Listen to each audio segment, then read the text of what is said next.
Welcome back to AI Papers, a deep dive. No press releases, no secondhand summaries, just the paper itself and the honest critique. All right, let's dig in. A student driver aces the test. Perfect marks on the closed course, every maneuver clean. Then you hand them the keys on a real road, at night, in the rain, and they're in a ditch before the first mile. That is not a story about driving. It's the story of nearly every mobile AI agent that crushes its benchmark and then falls apart on your actual phone. And the numbers make it concrete. An open model scores 70% on the industry standard phone control test, and 33% when you put it on a real device with a real account. Same kinds of tasks. Half its success, gone the instant it touches reality.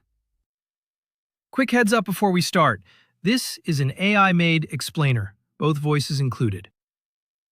That collapse is the whole subject of today's paper, a technical report out of Xiaomi called Xiaomi GUI-0. And the claim underneath it stings a little. The benchmarks we've all been celebrating are testing agents in a world that doesn't exist.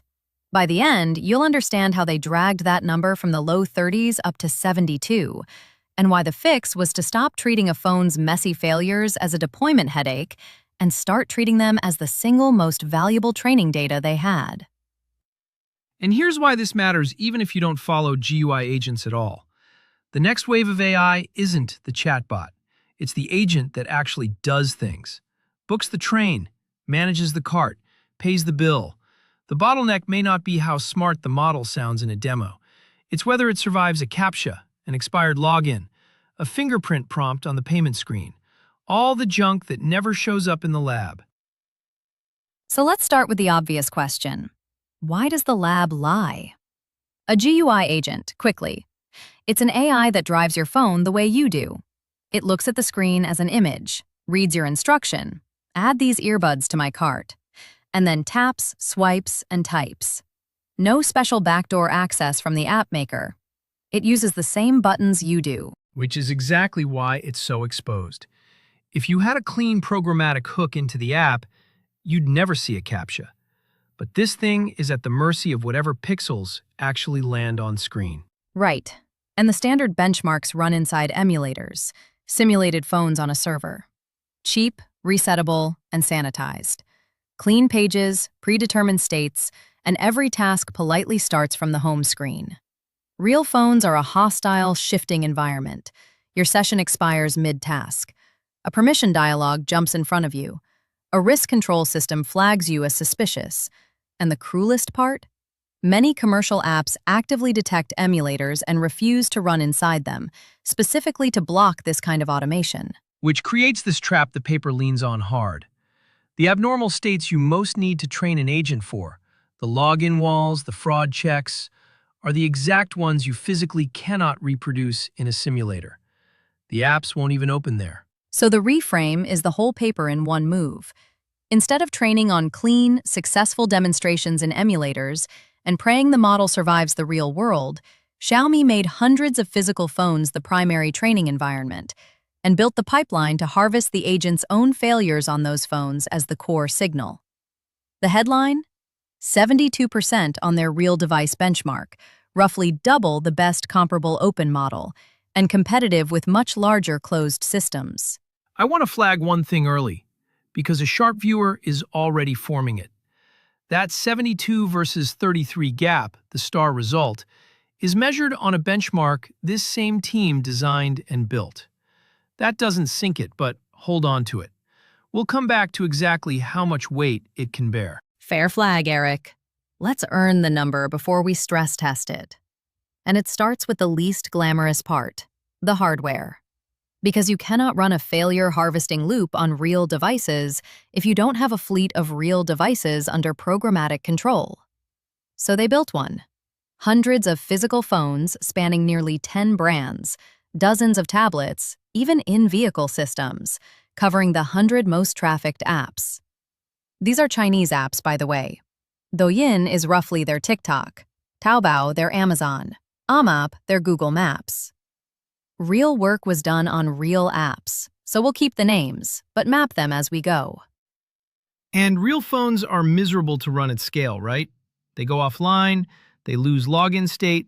They overheat into cooldown. Exactly, which is why it's a hybrid. They profile each app by behavior. Apps that run fine under virtualization get routed to a pool of emulator sandboxes for cheap, reproducible bulk work. Apps that demand real accounts and live networks stay on physical hardware. One scheduling detail is genuinely clever. Instead of pushing a task out to a device, idle devices pull tasks that match their current state. The right app's installed, logged in, low on risk flags. So you never assign a job to a phone that's about to drop offline. And there's a low-latency remote channel where a human can reach in, tap through an expired login or clear a CAPTCHA, and keep a device warm and schedulable. So the infrastructure exists to guarantee one thing, that data collection, training, and evaluation all share the same messy distribution as real deployment. Which sets up the part that actually makes this paper interesting. You've got a farm of phones and an agent that fails on them constantly. What do you do with the failures? And this is where I hand it to you, because the answer inverts everything. It does.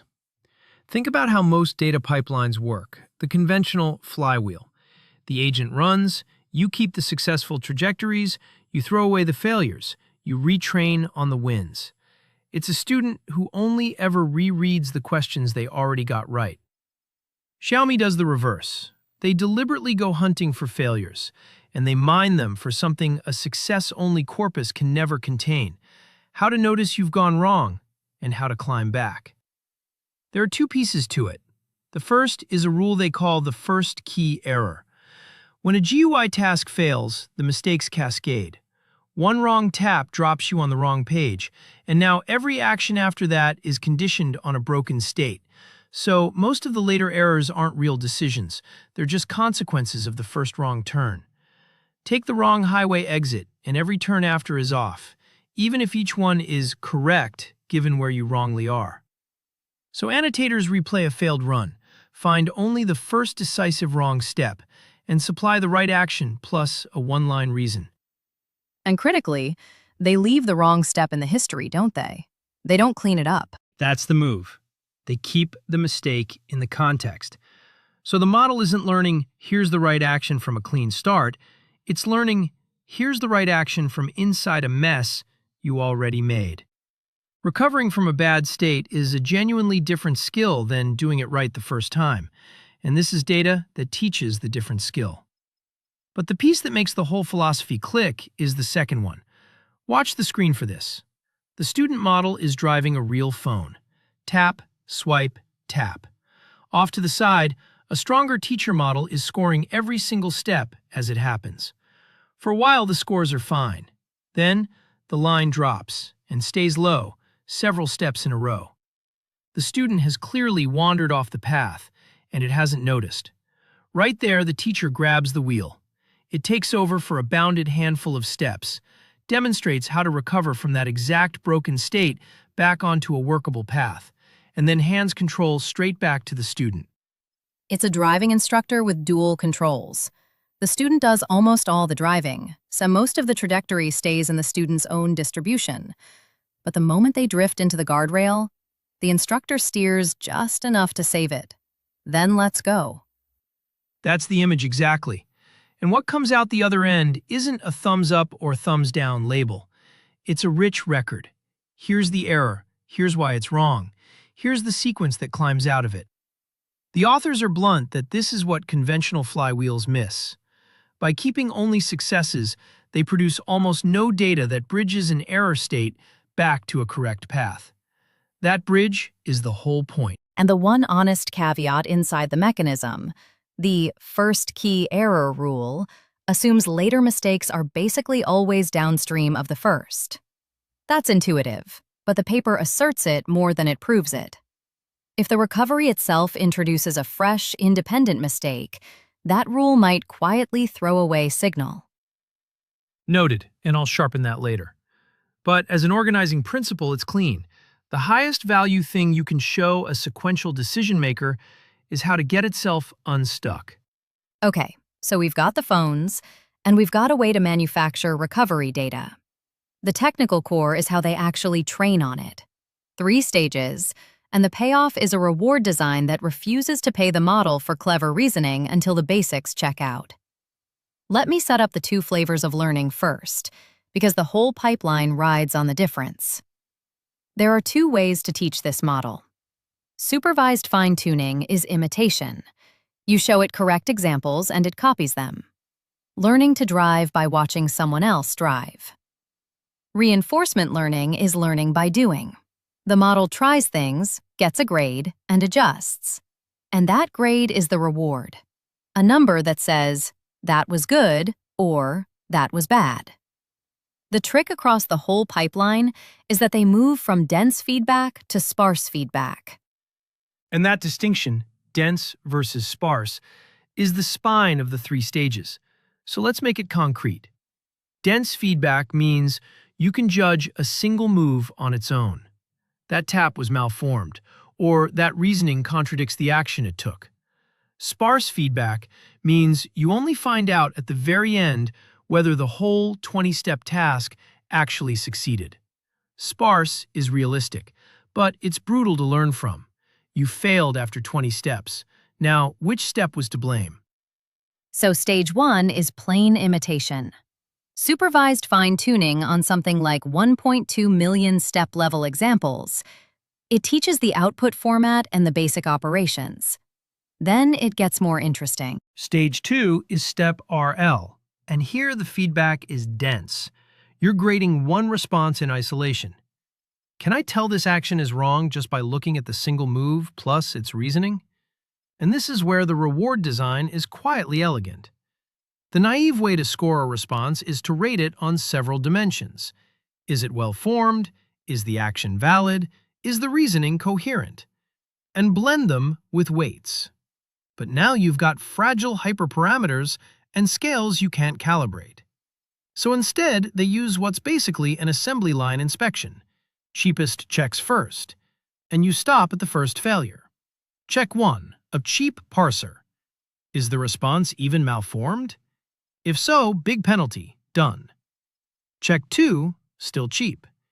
Is the action structurally valid? Does the reasoning have the right shape? Fail, smaller penalty, done. Only if both pass do they call the expensive part, an AI acting as judge, to ask the real question, does the reasoning actually match the state? And do the reasoning, the action, and the tool call all line up? Pass everything, positive reward. So 2 things fall out of that ordering for free. Right, it bounds the cost, because the pricey judge only ever runs on responses that are already clean. And it enforces necessary conditions before sufficient ones. You never get rewarded for sophisticated reasoning while you're violating a basic rule. You can't earn points for a beautiful essay that's written in the wrong language. And then stage 3 is where it goes real. Stage 3 is Agentic RL, and the difference from step RL is just the feedback granularity. This is the sparse end. Now the grade is on the whole trajectory. Did the multi-step task actually succeed? That's what forces long horizon planning, carrying memory across pages and recovering after a mistake. And the design principle they name is exactly the teaching intuition. Don't grade someone on a whole road trip before they can reliably start the car. Each stage bootstraps the next. There are 2 more bits of machinery here worth a plain gloss because they show up in the results. One is the RL objective itself, GSPO. The one-line version? Instead of nudging the model token by token, it grades the whole answer as one package, the reasoning plus the tap it produces, because a GUI action is right or wrong as a unit, not word by word. And it grades on a curve, essentially. It grades relative to a group. Sample a handful of tries for the same screen, score each one against the group average. Beat your peers, you get reinforced. Fall below them, you get suppressed. The other is curriculum sampling, which is the most human piece of the lot. They track how often the current model succeeds at each task and shift practice time from the easy tasks toward the ones it's currently flunking. And hard is defined relative to where the model is right now, so the target keeps moving as it improves. A tutor who keeps drilling whatever you're failing this week. So, the checkpoint before we look at results. The infrastructure guarantees real-world data. The flywheel manufactures recovery data out of failures. And the three-stage pipeline teaches format first, single-step correction second, and full task success last. Now, does any of it actually work? Let's do it as a prediction.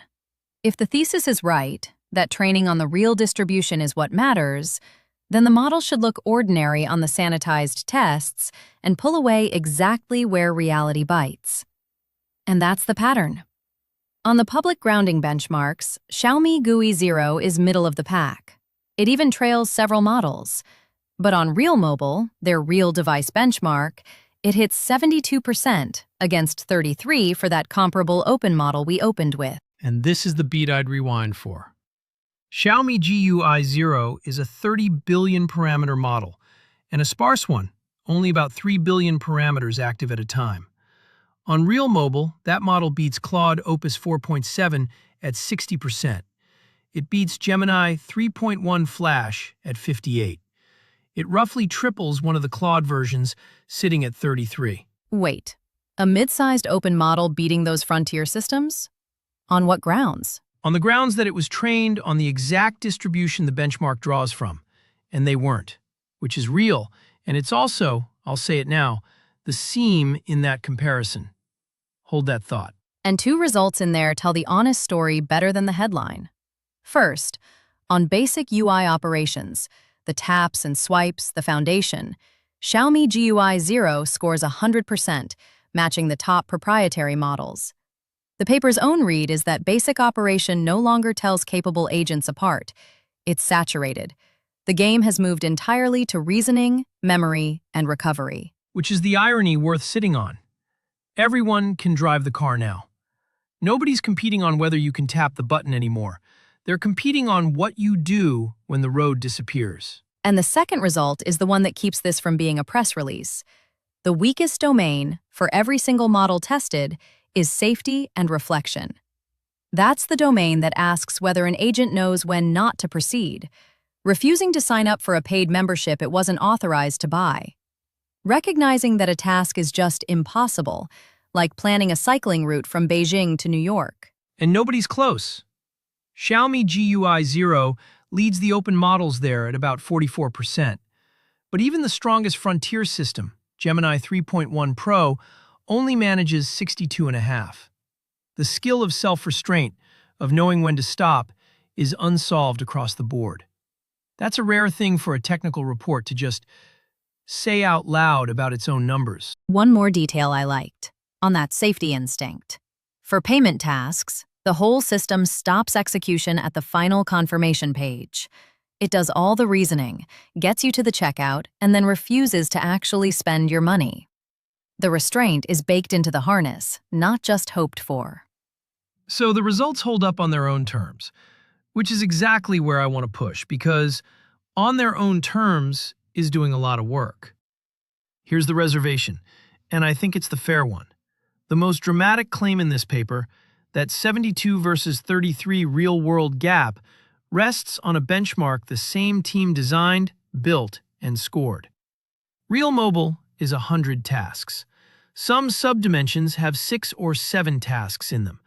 They report averages over 4 runs, specifically to handle what they call the large evaluation variance, which is itself a tell that, at this scale, the numbers are noisy. It's not disqualifying. They clearly aimed for rigor, with executable rules and veto conditions for irrecoverable errors. But the headline is measured on a yardstick they own. And to be fair to them, they didn't hide the counter-evidence. On the public benchmarks, they don't lead. They don't. And that's the second piece. They wave it off as distribution mismatch. English and desktop tests versus their Chinese mobile target, which is plausible. But it means we beat everyone, only holds on the metric they control. Then there's the teacher. The whole recovery flywheel distills from a stronger closed frontier model grabbing the wheel. So how much of this is genuinely learned robustness versus imitating a better model's judgment on exactly the dimension where the teacher is doing the correcting? The student may not be able to surpass the thing it's learning recovery from. And the beating bigger models line runs into the same wall you flagged earlier. It does. Gemini and Claude were tested cold, general-purpose zero-shot, on tasks drawn from a distribution Xiaomi GUI-0 was purpose-built and trained on. Beating them there is real, and it's useful, but it partly reflects task-specific training, not a clean head-to-head on capability. And the first key error assumption we flagged back at the flywheel, that later mistakes are always derivative, the efficiency gain is real, but whether it silently drops signal is asserted, never measured. None of this makes the work wrong. It makes it a strong engineering and methodology contribution wearing a slightly triumphant benchmark. And I'll concede all of that. It is an assembled system. GSPO, curriculum sampling, judge models, teacher distillation are mostly borrowed. The novelty isn't a new algorithm. It's the organizing principle and the sheer infrastructure investment, which, honestly, is the part nobody can cheaply replicate. You need the phone farm. And that's the thing I can't fully resolve, so I'll leave it open. The most impressive result is also the least independently verifiable, because the only people who can build the environment to check it are the people who already built one. Which is the right note to zoom out on. Because the durable takeaway here isn't the model, and it isn't even the 72%. It's the reframe.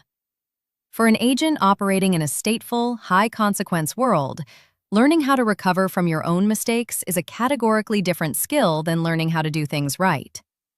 And the training data for that skill does not exist unless you're willing to fail on real hardware and go pick through the wreckage. Static corpora overrepresent correct actions in correct states, so models glide when they're on track and flail the moment they've slipped. Deliberately manufacturing the recovery data attacks the actual bottleneck. And that generalizes way past phones. Any agent in an environment with real consequences, the same logic applies. The failures aren't the noise around the signal. They might be the signal. So here's the question to leave you with, because the whole paper turns on it. Is the path to trustworthy agents building expensive, real device farms like this one, accepting that reality is the only honest teacher? Or is that brute force a crutch, and the real win goes to whoever builds a simulator faithful enough that you never have to touch a real phone? If you've shipped anything that has to survive contact with a live app, you probably already lean one way. Drop where you land in the comments. The full annotated version of this episode is on paperdive.ai. Every technical term, tap to define, with links to the related papers grouped by theme, plus our weekly and monthly roundups. Quick housekeeping on the way out. This script was written by Anthropic's Claude Opus 4.8. Eric and I are both AI voices from 11 Labs, and the producer isn't affiliated with either company. The paper is the Xiaomi GUI-0 technical report, posted yesterday, June 30th, 2026. We're recording July 1st. So, the next time an agent aces its benchmark, ask the only question that counts. Not how it does on the closed course, but whether it can find its way back after it takes the wrong exit. That's the road that's actually hard to drive. See you in the next one.